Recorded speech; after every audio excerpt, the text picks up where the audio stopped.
Candyman's in. He's in with us. Ask the governor. Ask the Candyman. Good morning, Candyman. Come on, Governor McKee. Hi, Gene. I got to get a nickname for you.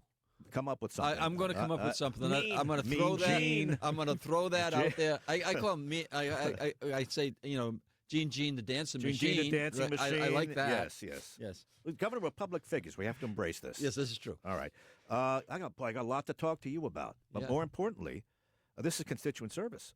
So the people want to talk to you at 438-9776, and they come first. That's why I'm here. This is constituent service, and this is, I think this is a nice part of the job, really, where you hey, Governor, my street's lousy, or this is wrong. Can you help me? Do you enjoy doing that? I was a mayor for 12 years, and we did that every day. That's right. Well, the first call, Paul Woonsocket on snow removal. Go ahead, make it quick, Paul. Go. Yeah, good morning, guys. First off, quick note, the storm's been over for 4 days. Get the flags back up on the State House. But on terms of snow removal, last Friday morning I emailed your chief of staff, Alvidi, and the mayor, suggested opening up the convention center parking garage for free parking. What did they do? They offered $10 parking from 7 o'clock Saturday night till 3 o'clock Sunday before the storm even got started. Meanwhile, the garage down in Wickford is chock full of free parking for URI students from out of state that park there for free. Okay, so you know what, Paul? I read your essay on this. Paul thinks the parking should have been free in the garages over at the convention center, not $10 to put your car there. You got any thoughts on that? Well, I think that it's a fair price. I actually, when I heard about it, I said if I was in Providence, I would have put my car there because we got to get them off the streets, and then I wouldn't want to risk having my car towed, which would cost me a lot more than $10. So I thought that was a pretty fair deal, to tell you the truth. All right, let's go to Dave in Rumford on affordability, which is the Democrat buzzword. Go ahead, Dave. Hey, good morning, Governor. Good morning. So I watched the State of the State, and you used a statistic that the average Rhode Islander is paying an extra $700 between February and September 2025. I actually Googled it in 2021. The same statistic was $2,300, 2022 $3,000, 2023 $1,100, 2024 $1,000. So we're actually better under Trump.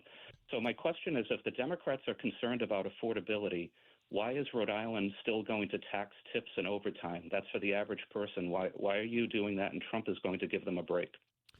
Yeah. So budgets are budgets. I've been involved with budgets forever, and you have to balance the budget. So it's a matter of if you give up revenue, then you got to find it from somewhere else. So right now, our affordability for all plan is for all, and it's not for anyone particular. Let's get rid of the Social Security tax. Let's bring in a child tax credit.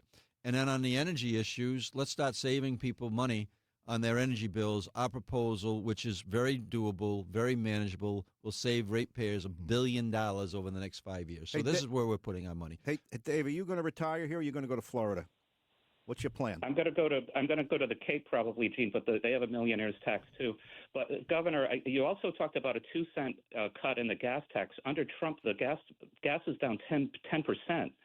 So we do have affordability green shoots happening. I'm not sure why you don't give them credit. Well, first of all, on the gas tax, we are not competitive with Massachusetts on the gas tax. We're more than competitive on our income tax. And by the way, people can earn up to $999,000, and there's not many of us. If you're one of them, then you're fortunate. And be at one of the lowest income tax rates. You might be one of them. I don't know. You have the oil company. Are you going to retire here or are you going to go to Florida? My plan is to be here in Rhode Island. I'm a Rhode Islander. I've lived in the town of Cumberland my whole life. I expect that that's going to continue. My wife, Susan's the same thing. So I'm all in on Rhode Island. And as far as the affordability for all, I've made it very clear that, for instance, on the Hope Scholarship that I'm going to make permanent, Gene, that's for every family, every student, regardless of their income. We want to make sure that we're creating affordability for all. And when I say for all, it's not for just any one group. Right. It's for everybody in the state. And that's what we're working on to help our kids do better in school, right? To raise our incomes, make sure we're healthy. And then the jobs issue is the big deal right now. We have 36,000 new private sector jobs since I've been governor. That has never happened before during any governor's term. The gas is down under Trump, so Dave says, why don't you give him credit for that? And to be fair to you, you are calling for a reduction in the gas tax that was passed last year, correct? Yes, it's not coming from the same pot because the 2 cents last year was to do to RIPTA. By the way, we fully funded RIPTA's budget this year for people who really believe that, and I do, that public transit is important to our economy.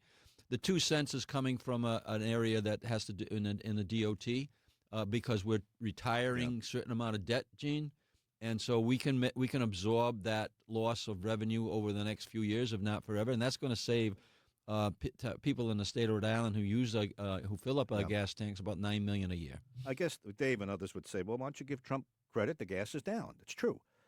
Price of eggs is down. Inflation is down. Growth is up.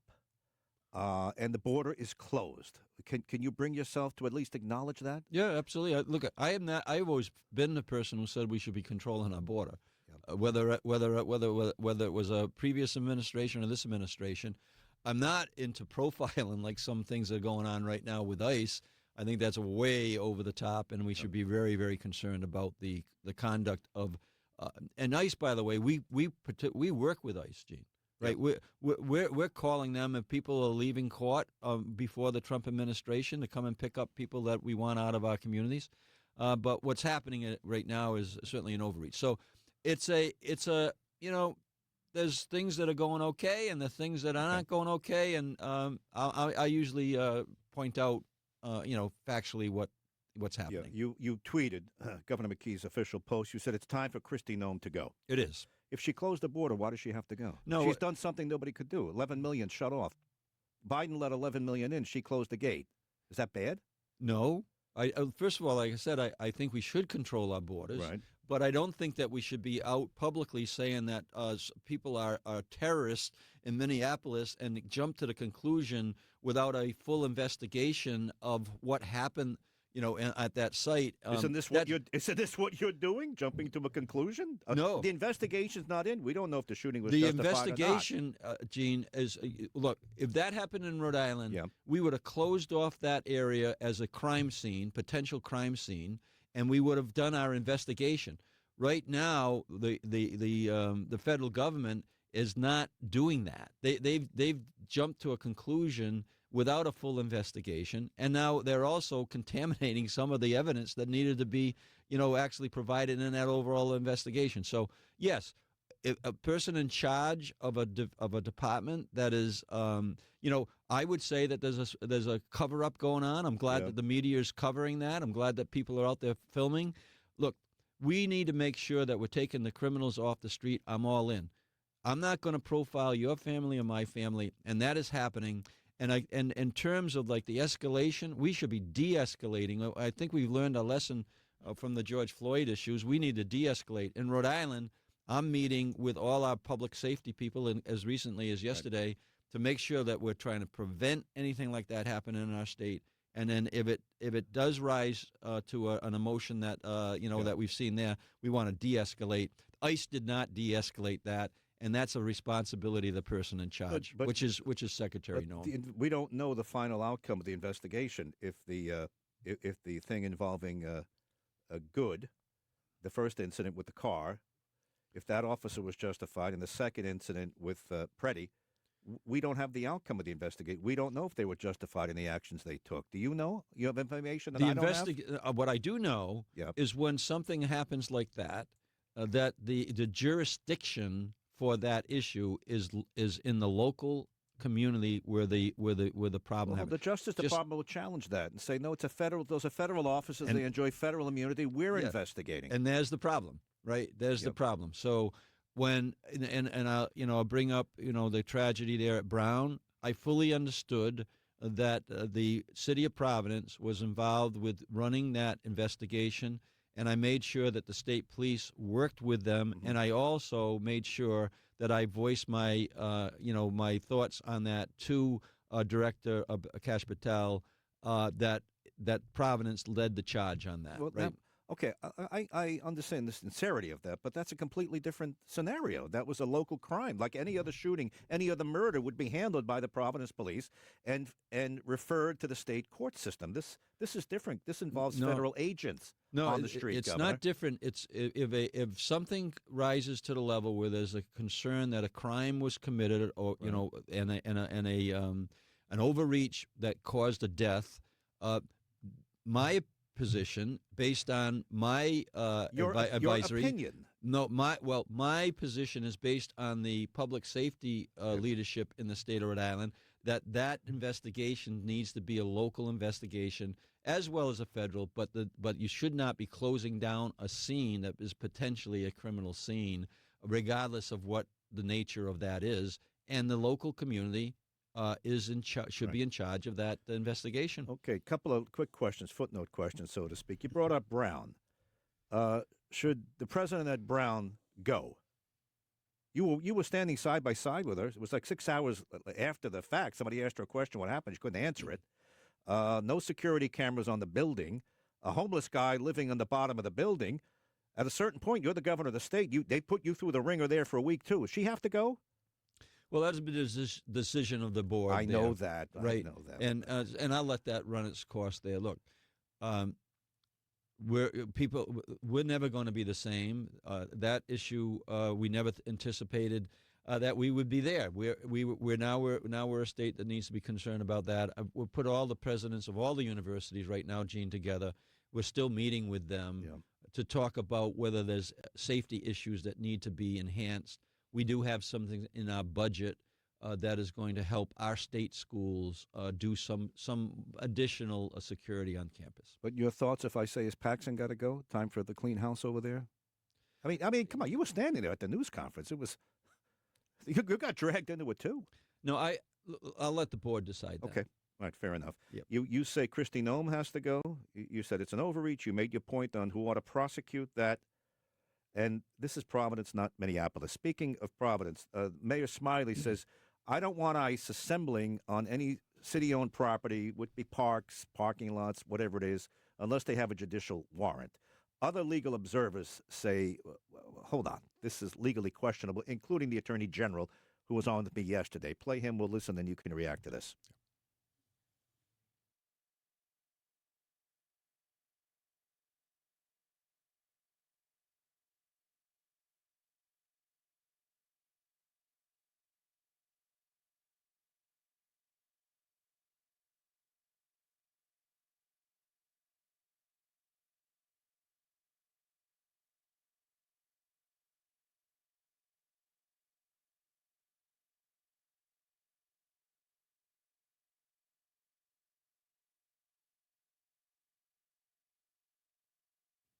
Now, Governor Healy up in Massachusetts just yesterday, she's doing the same thing.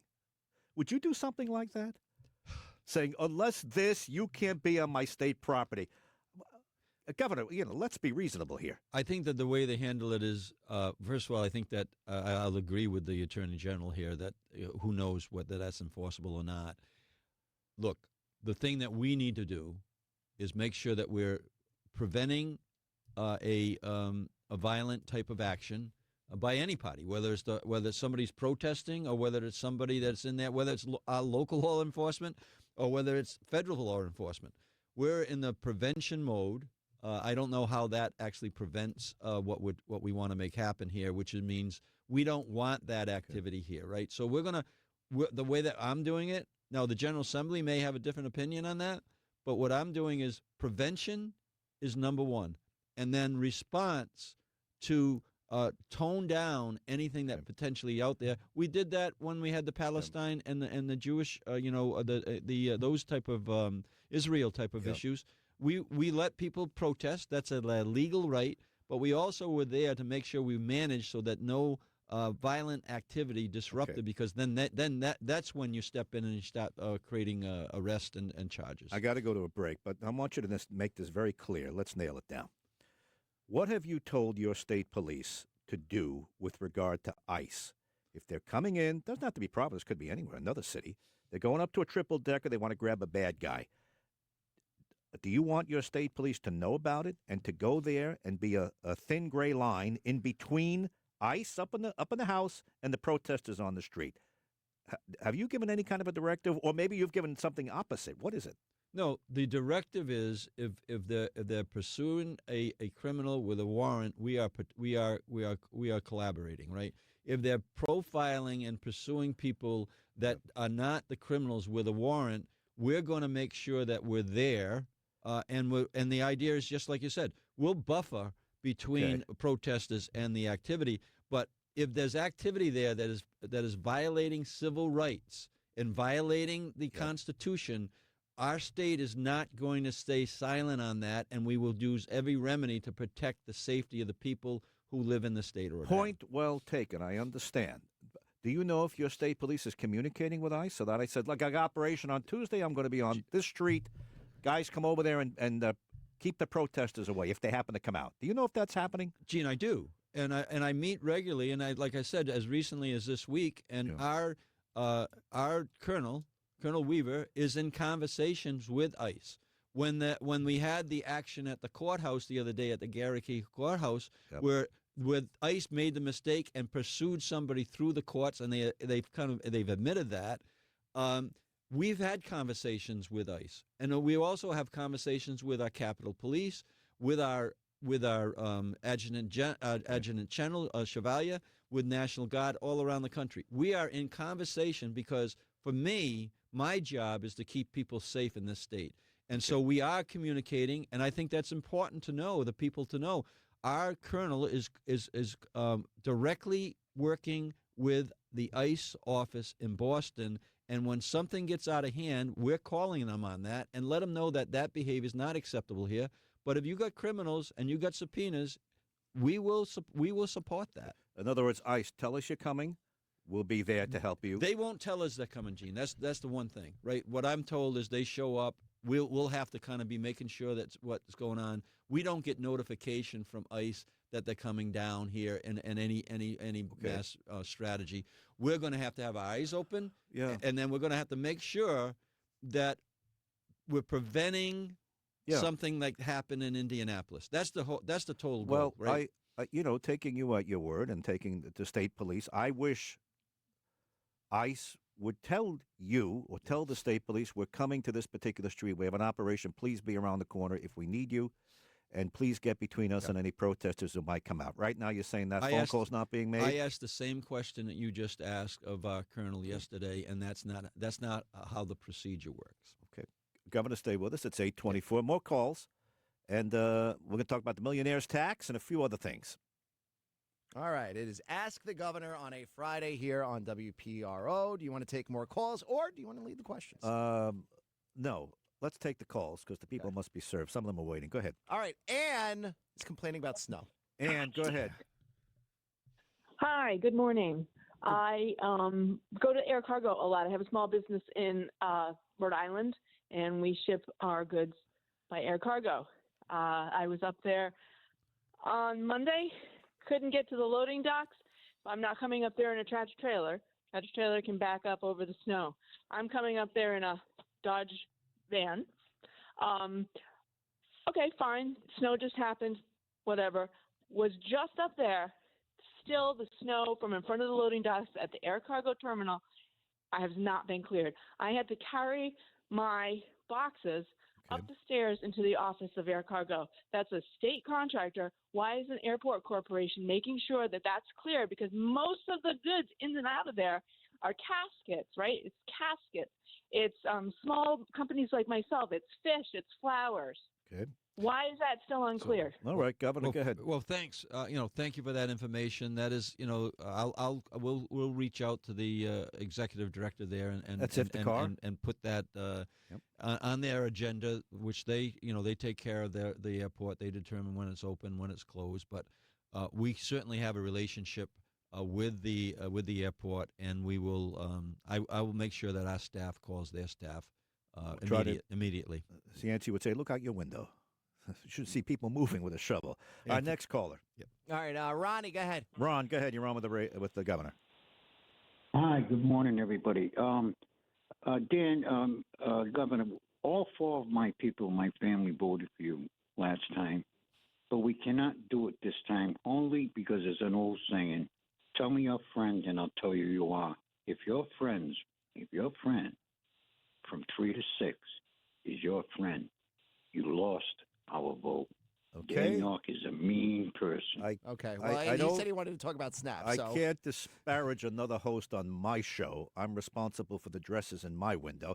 Call Dan today. If you'd like to add to that, Governor, you could skip. Whatever you'd like to do. Well, and the call is entitled to his opinion. I'll just sit here and say that Dan's a friend, and he runs his show, and he beats me up, and he supports me. So, and just like here with Gene. So there's people who maybe don't like Gene, and now they're not going to. I'll go. Now they're not It's going going to be hard to find one, I but know I'll look that. for them if you'd like. We could walk look. down the hallway. Yeah. Well, maybe, they're lining up, Gene, and then they're going to take it out on me, which I guess that.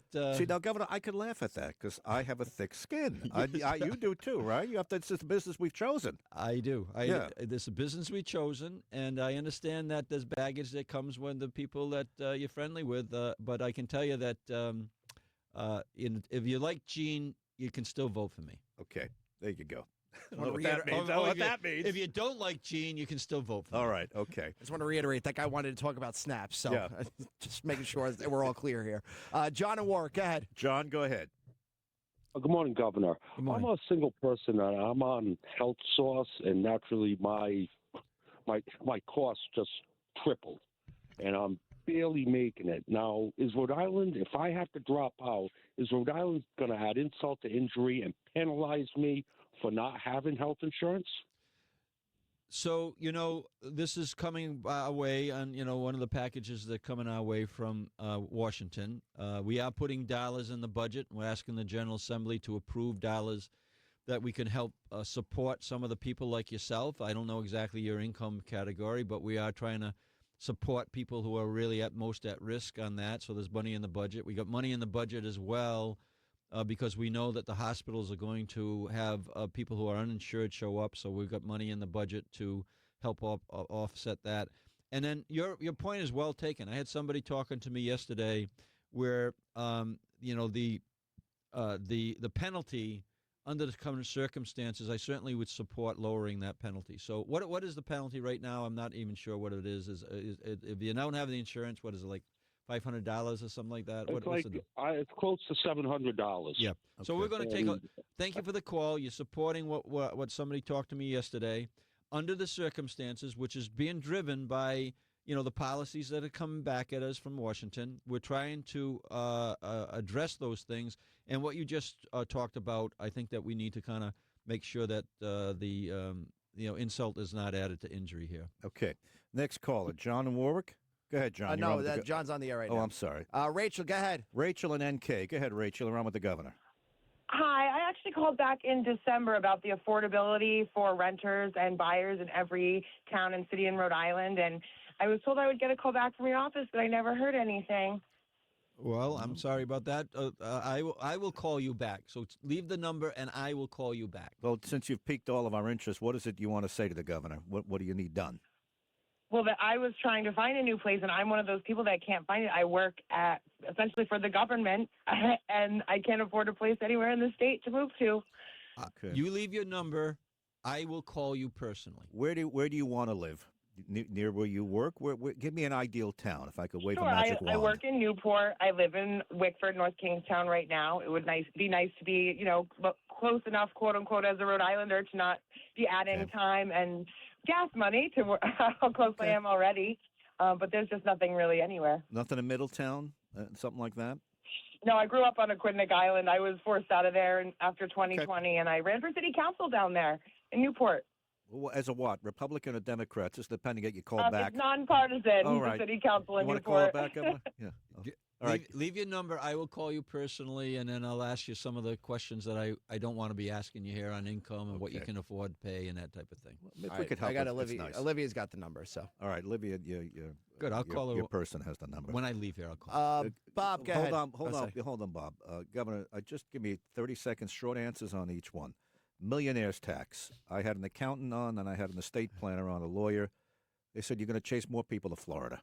And we all know they're running already. I'm going to go. By the way, I'm going down to Bonita in a couple of weeks, and I'm going to stay with somebody who just became a 6-month-and-a-day member of the club. They love Rhode Island, but can't better deal on taxes, and they're going to hold on. They're going to retire there. Who you got for me, Tom? Harpoodian. Oh, this is John Harputty. You know John Harputty, well-known attorney. He advises people on either you stay in Rhode Island, if you go to Florida, you're going to save it. Play John.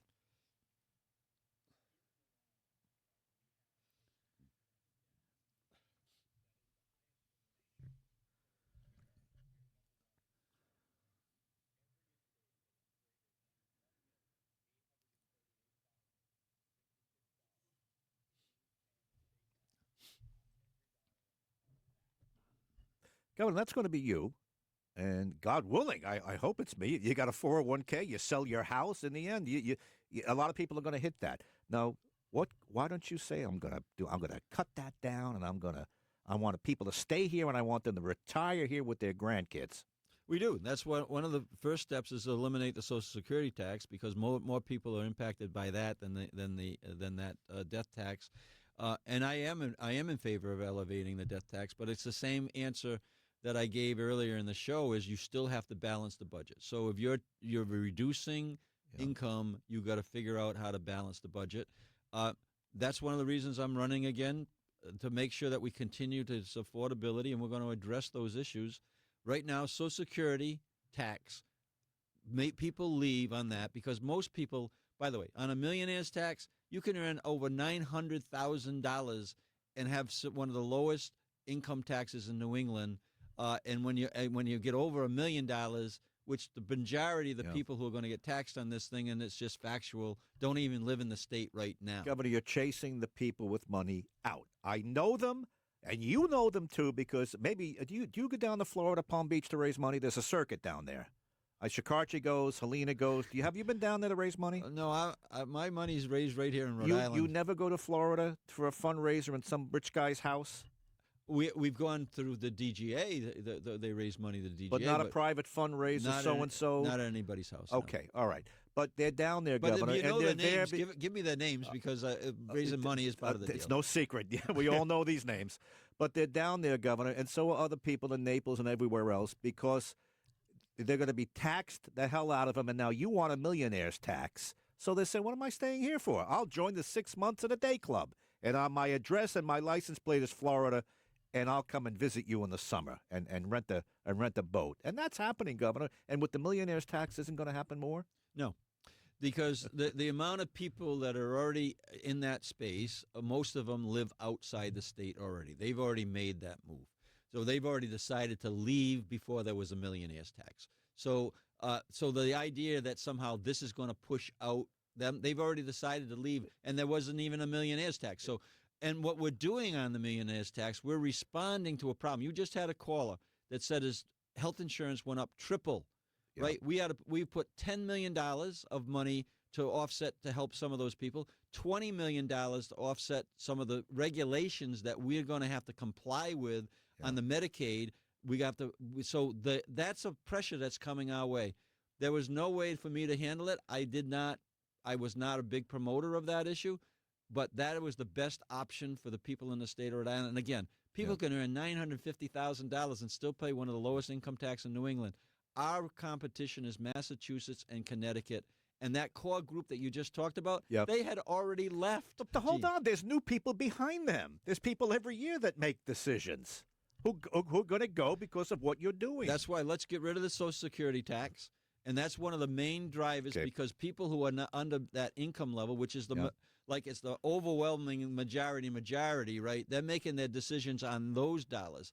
I getting taxed on my Social Security. I make more than $150,000. I'm out of here because I don't want to pay on two Social Security. I don't want to pay the $3,000, $4,000 extra on that. Let's get that eliminated, and then we can start addressing those things you're talking about, Gene. We want to be competitive with our bordering states. On the death tax right now, we are.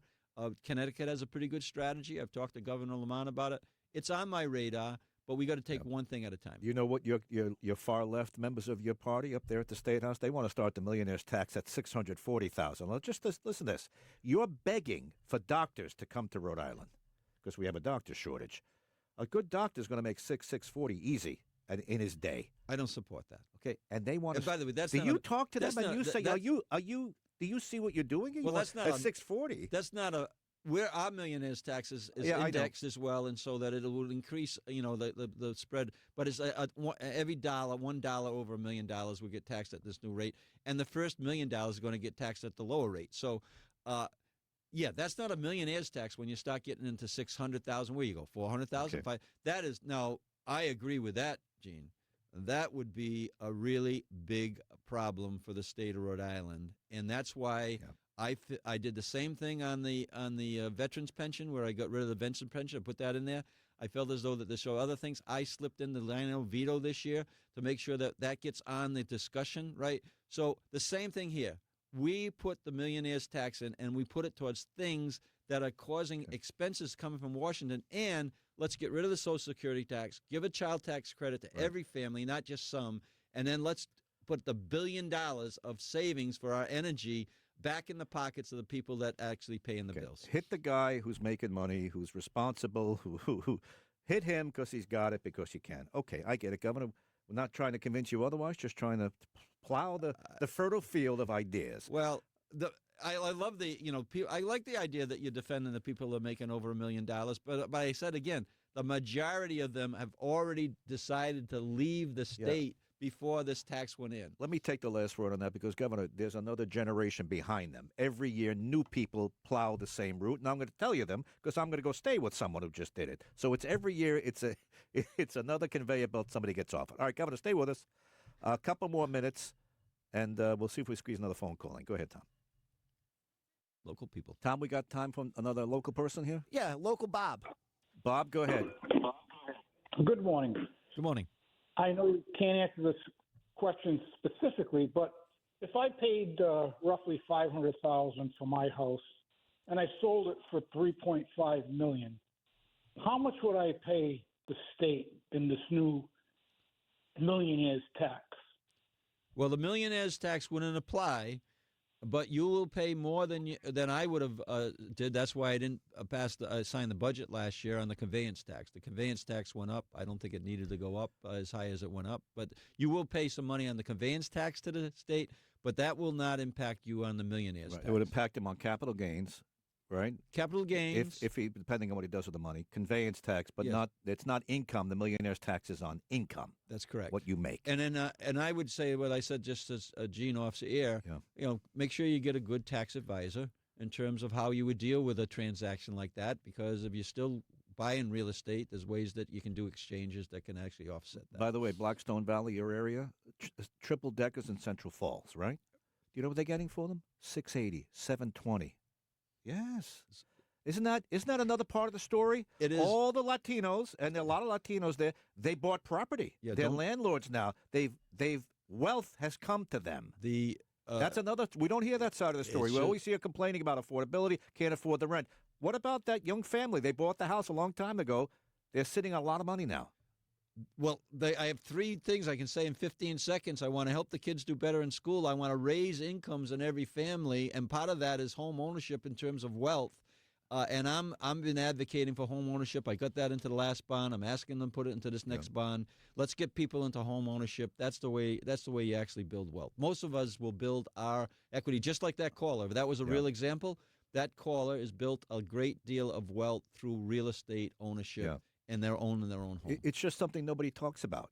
I talk about it. Yeah. Okay. And I had to really work really hard to bring this idea of home ownership into this conversation about making sure that we're building out more inventory of housing in the state, so that we can help control the cost by adding to the inventory. Tom, how much time left here? You got a minute left. Governor, 1 minute. Are you going to get the hospital sold? Is that thing going to be done? And I got a minute.